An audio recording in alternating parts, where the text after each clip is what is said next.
কিন্তু কিছুমানৰ মুখত শুধু যে সেই মাহেকীয়া হৈ থকাৰ সময়ত তেওঁলোকৰ পেটৰ বিষ যথেষ্ট হয়, কঁকালৰ বিষ যথেষ্ট হয়, সেইটো কি কাৰণে হয়?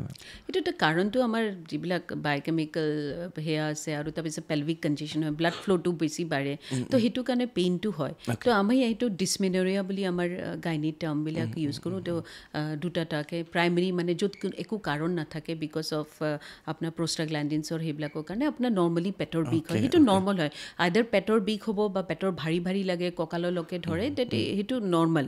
কিন্তু কেতিয়াবা কিছুমান কাৰণৰ কাৰণে হয়, ধৰক আপোনাৰ জৰায়ু টিউমাৰ থাকে বা ইনফেকশ্যনৰ কাৰণে হয় বা এণ্ডোমেট্ৰিয়ছিছ যিটো বেমাৰ আছে সেইটো কাৰণে আপোনাৰ পেটৰ বিষ হয়। তো যদি আপোনাৰ পেটৰ বিষটো প্ৰথমৰ 2 দিনত থাকে, তাৰপিছত মেনষ্ট্ৰুৱেশ্যনটো ভালকৈ ফ্ল' হৈ গ'লে 3 দিনত যদি ভাল হৈ যায়, তেতিয়াহ'লে এইটো নৰ্মেল হয়। আৰু যদি বোলে থ্ৰু আউট আপোনাৰ পিৰিয়ডছৰ সময়ত থ্ৰু আউট আৰু তাৰ আগৰ পৰা মাহেকীয়া আৰম্ভ আগৰ পৰা যদি পেটৰ বিষ হয়, তেতিয়াহ'লে এবাৰ ডক্টৰৰ ওচৰত চাপি আহিব লাগে। কেতিয়াবা কি হয়, আমি যিটো নৰ্মেল ভাবিছোঁ সেইটো নৰ্মেল নহ'বও পাৰে, আপোনাৰ কেতিয়াবা টিউমাৰ হ'ব পাৰে, আপোনাৰ এণ্ডোমেট্ৰিয়ছিছ বেমাৰ হ'ব পাৰে, বেলেগ ধৰণৰ বেমাৰ হ'ব পাৰে। তো সেইটো জনাটো উচিত যে কিয় কাৰণে পেটৰ বিষ হৈ আছে। Okay ma'am.